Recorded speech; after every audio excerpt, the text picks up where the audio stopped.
Hey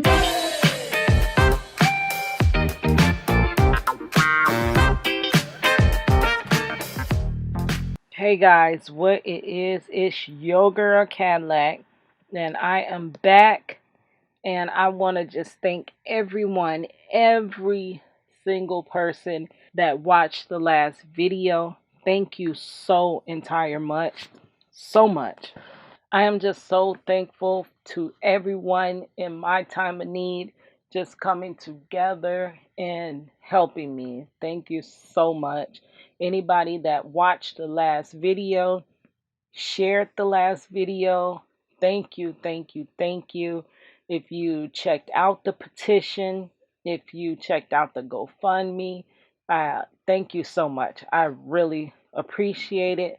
On behalf of my husband, he appreciates all of the support, and our daughter as well. Thank you so much. Okay, so I'm going to continue on where I left off. So from the last video, it left off like just telling what happened, how the day in question went down, the way things went.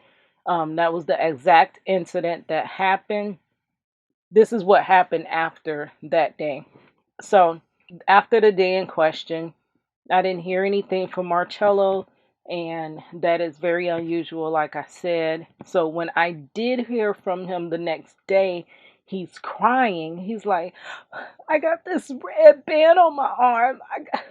I got a red band on my arm. And I'm like, what in the heck? Like, what's a red band? I'm like, what does the red band say? He says, it says life or death. And I'm like, what? Like, I didn't understand anything. It was like he was rumbling on. He must have still been nervous or whatever. So I didn't really get too much information from him then. Later on, that's when I found out he was in jail.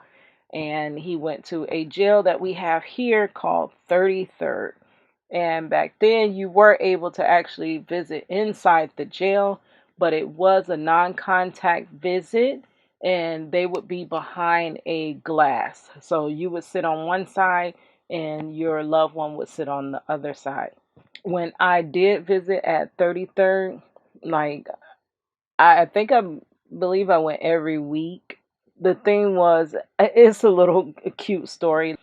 The way the buildings were going into visitation, it would be like, I guess the dorm buildings would be on either side of you, and you will walk down this long walkway to get to the area that the visitors go through.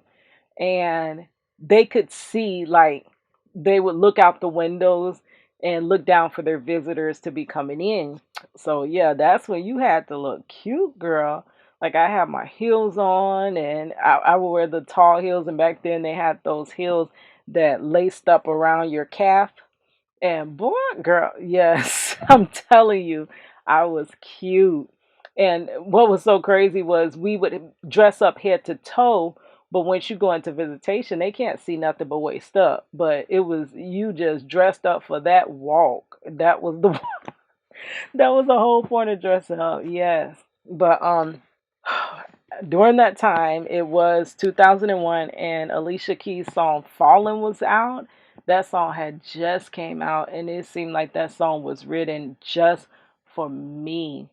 So back then, the visitation, it was a couple hours. You go in. I would have my daughter there, and this is a illustration I did of visitation, and it would be.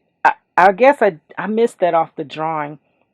It was like these little holes on the side, either side of the glass. The glass was thick, and there were like holes on either side of the glass, like in the little metal part that sealed the glass to the wall. And you would have to get right up close to the side to yell through to even hear what your loved one is saying, and for them to hear you. Like, it wasn't like how on Alicia Keys on her video where they had the phone and you could, no, baby, wasn't none of that. They couldn't hear what you were saying. You could barely hear what they were saying. But this is how my daughter started out visiting. She was just months old, and she would jump at the glass. So let me read that. Visitation while Marchello was in county. My daughter would jump at a several inch thick glass. She would look like, why won't daddy pick me up? Like they have a bond, like from birth almost. They had this bond. And she really wanted her daddy. It was like she can see him, but she didn't understand why she could not get to him.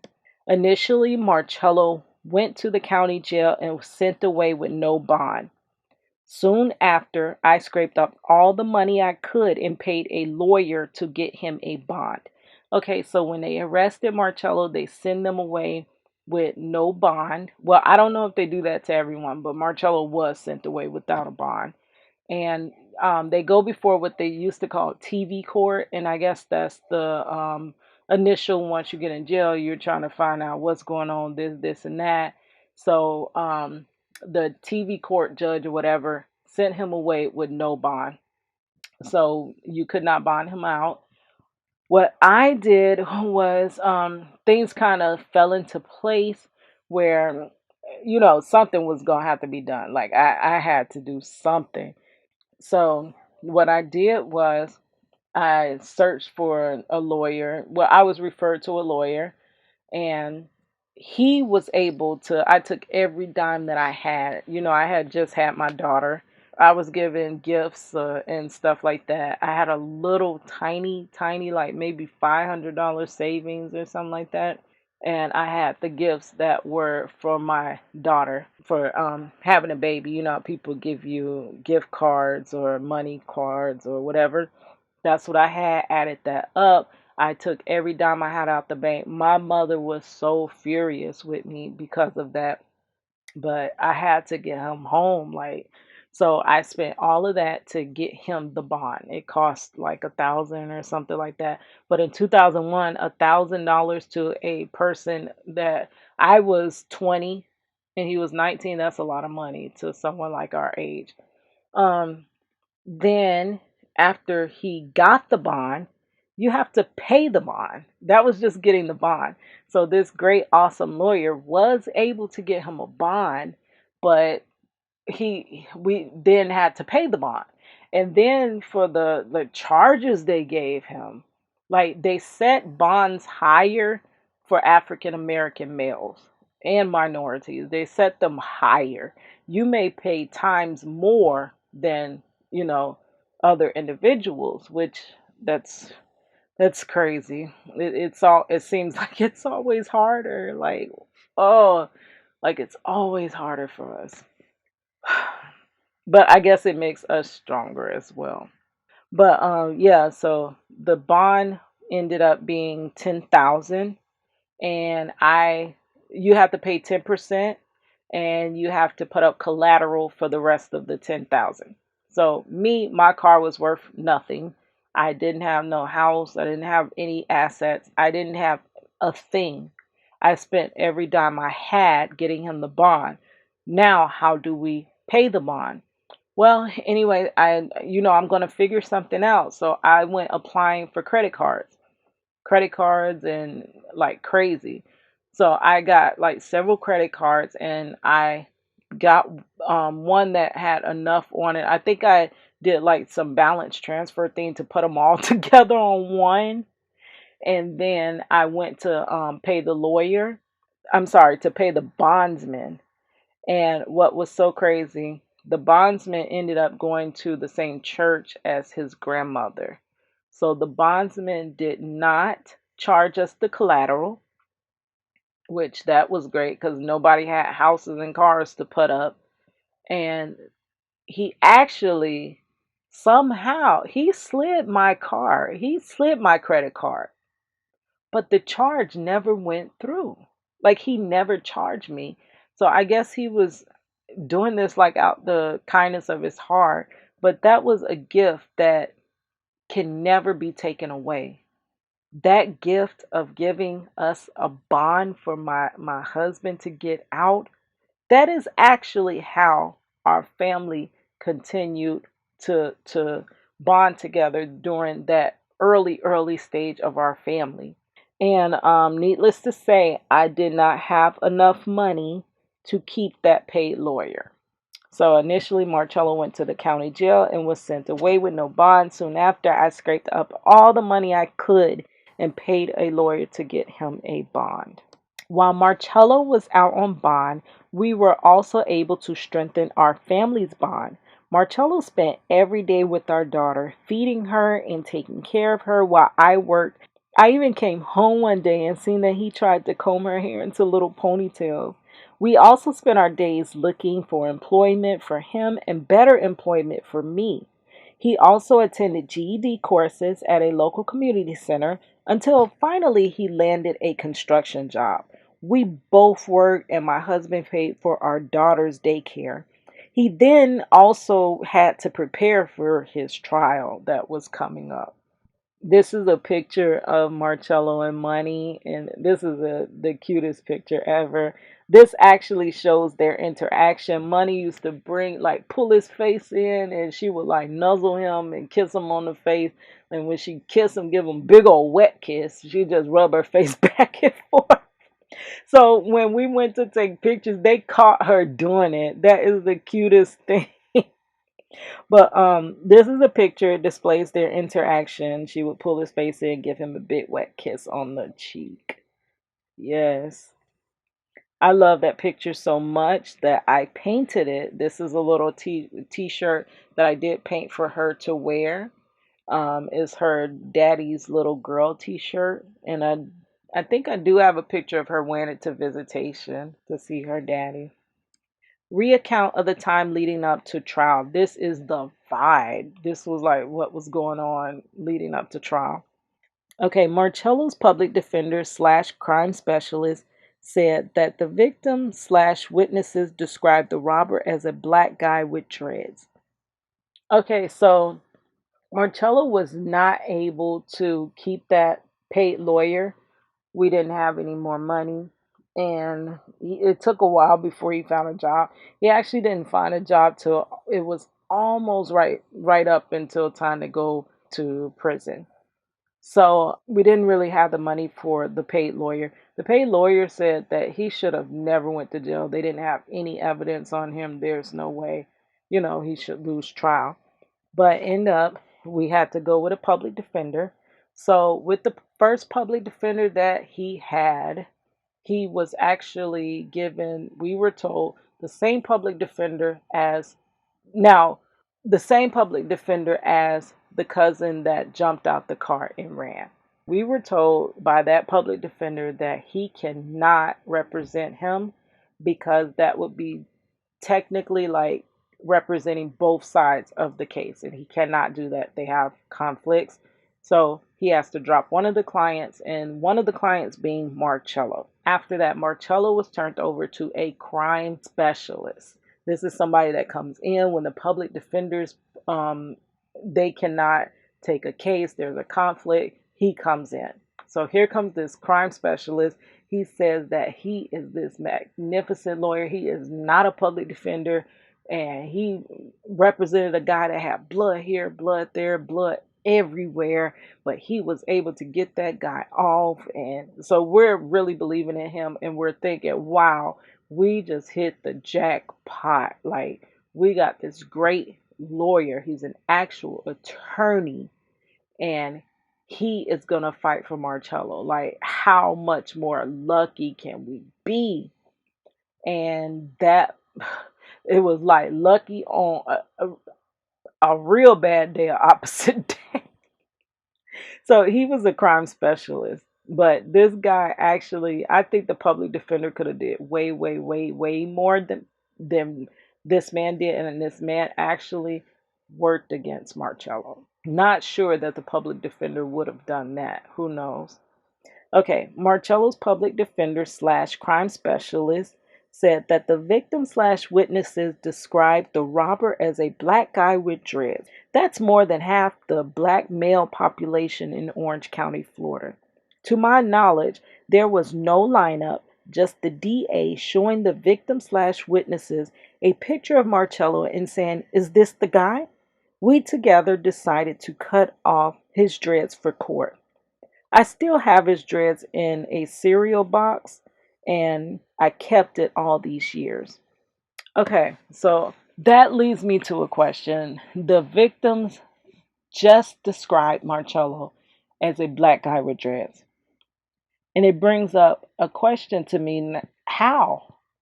How do you describe him as a black guy with dreads? Because they said they described Marcello as a black guy with dreads, but remember, I braided his hair down into cornrows, so you wouldn't have seen his dreads. And it was at night. Hmm. So how did they why didn't they describe him as a black guy with cornrows or hair pulled back? Why would you call him a black guy with dreads? Because the dreads were completely braided all the way down. It's nighttime. Like, how would you describe that as dreads? That seems crazy. And he was actually arrested with his hair braided down like that. So how did they describe him like that? I believe that description came further along, like after they were able to get their stories together and stuff, because it is time in between the arrest and the trial. So by then, they can try to clear up their stories. Initial trial date.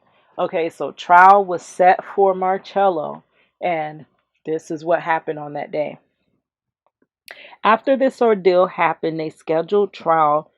No one but me and Marcello showed up on that trial date. Marcello's lawyer, the crime specialist, said the judge is going to continue the case since the victim/witnesses did not show up. We asked, what does that mean? He says that means that if they don't show up again, all charges against Marcello would have to be dropped. He then informed us that both victims/witnesses moved to two different states and that they do not want to be bothered. But he, Marcello's own lawyer, is going to go out of town to see if he could subpoena them to court. Huh? How does that make any type of sense? Okay, so the guys didn't even show up. Nobody showed up. Nobody showed up to press the charges against Marcello. They were supposed to let him go.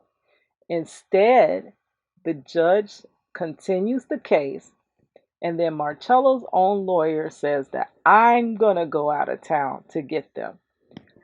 That is ineffective counsel. He worked against his client. If he had just did nothing, the charges would have been dropped on his clients. He ensured that his client would either be forced to plea or would ensure that he was convicted. So why was the habeas corpus not granted? A habeas corpus is saying that you were convicted based on your own attorney's negligence. And then I could link in there. I got a video that is 16 ways that Marcello's public defender helped get him the wrongful conviction. So you can check that out. That will be linked in the description box.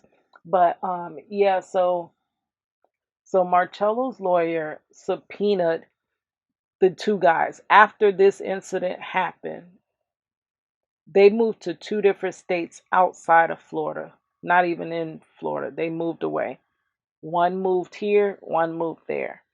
So subpoenas were sent out to both of them like 4 different times, and they were rejected and sent back. They were never received, never accepted. Okay, so Marcello's own lawyer goes out of town and subpoenas them in person. One, he goes from here to the first state, from Florida to the first state, and serves the subpoena to the victim in person. Then he goes to the next state and serves the subpoena to that victim in person. Now, for them to run off, to be quite honest with you, that looks as though they wanted nothing to do with this case. Actually, they should have been looked into, like, what the heck, did they have anything to do with this? How do you just jump up and say you were wrong? How, you know what I'm saying? It doesn't make sense. And if you were robbed, why the heck would you just move off and you don't want nothing? You don't want the robber caught. You don't want, like, that makes no sense. The story sounds very silly, and it has nothing to hold it together. It's just a flimsy case. They had a very flimsy case. Okay, so this is leading up to the second date of the trial. So the last meeting before the second trial date, the lawyer informed us that he was able to get one of the victim/witnesses to come to court. And if Marcello was just going to take the 17-year plea bargain. This first picture is depicting what happened right before we were to go to trial. Marcello's lawyer, the crime specialist, asked Marcello if he was going to take the 17-year plea. I guess back then we did not know that if Marcello was seeming to be willing to take the plea, they would have went lower for him. He was fixated on he could not do 17 years for something he did not do. The lawyer went on to say, listen, what if I was your doctor and you had a cancer in your arm and the only way to get rid of this cancer was to cut off your arm? Would you want me to let you go on with the cancer? Or would you want me to tell you the truth? What if I didn't advise you to cut off your arm and you died? He said, I'm telling you to cut off your arm so that you can live. Take the 17 years plea. Marcello replied, I cannot take 17 years for a crime that I did not do. I'm going to take my chances at trial. He said, okay, kiss your daughter goodbye. And it was goodbye. I also have one more video that I will link in there. It is a song that I made called You Better Take the Plea.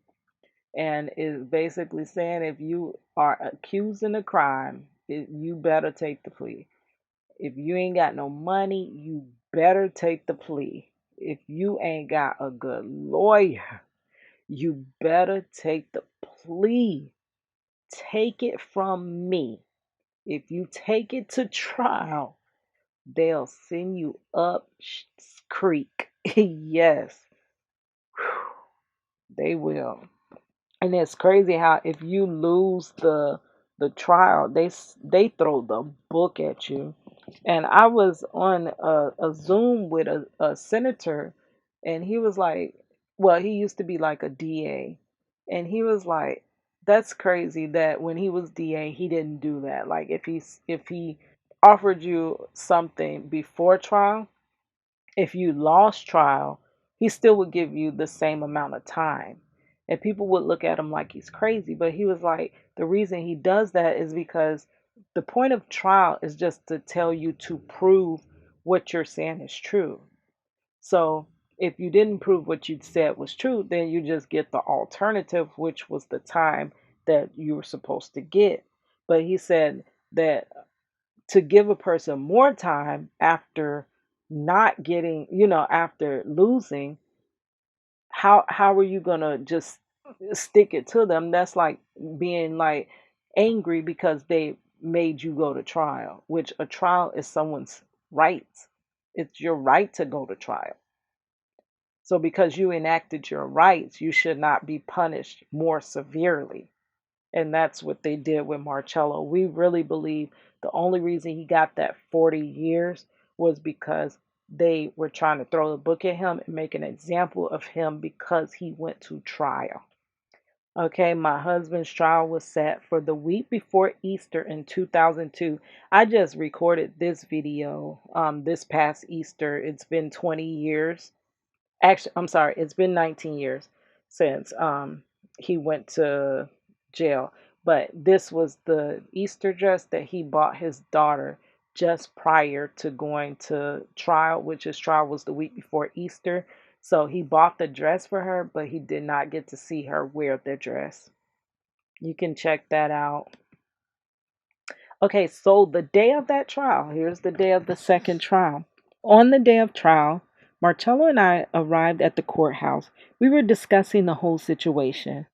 I was speaking about an issue when Marcello was like, shh, that's still. When he said that, we were getting on the elevator. Who? I said. Marcello answered, "The victim/witnesses.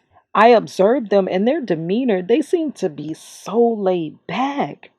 That didn't make any sense. How could they be so calm around someone who they were deathly afraid of previously? They didn't even seem shaken in the least bit. One seemed to be high. He was like shaking and fidgety. They didn't even nudge over in the elevator when we got on."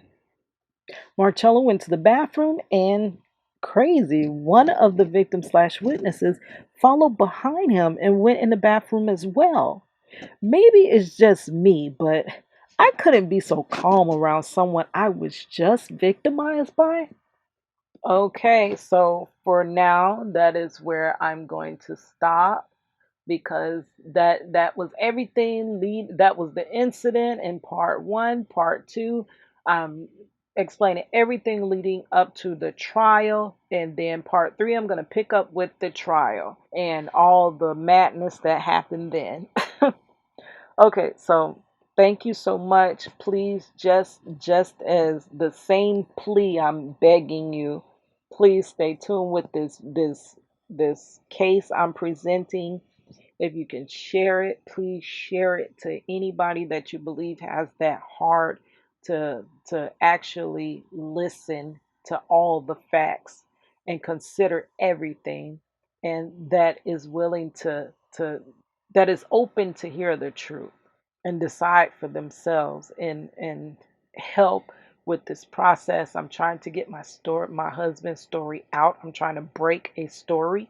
I've been trying for 20 years and unsuccessful because it's still just a handful of people that know his case. But, once that story breaks out, that's going to be it. I believe when they learn the story of this man will be free. Yes. Remember, don't forget to check out the petition that is linked in the description box, the GoFundMe that I have to raise legal funds for Marcello. Please read the entire thing if you have time. I'm not, if you ain't got no time, then, but I'm not asking you to, how you have to sign documents and stuff like that. You read it first, read it. Don't sign nothing you don't feel compelled to sign. But if you read it and you agree that these things don't make sense, what I'm asking for is a new trial for him. Really, he should just be released because he has done so much time. But the petition is asking for a new trial, a fair trial. And I don't understand why is it so. If you stand behind this conviction and the flimsy conviction, then why not look at the facts? Thank you so much. Here's your girl Cadillac. It's your girl Cadillac.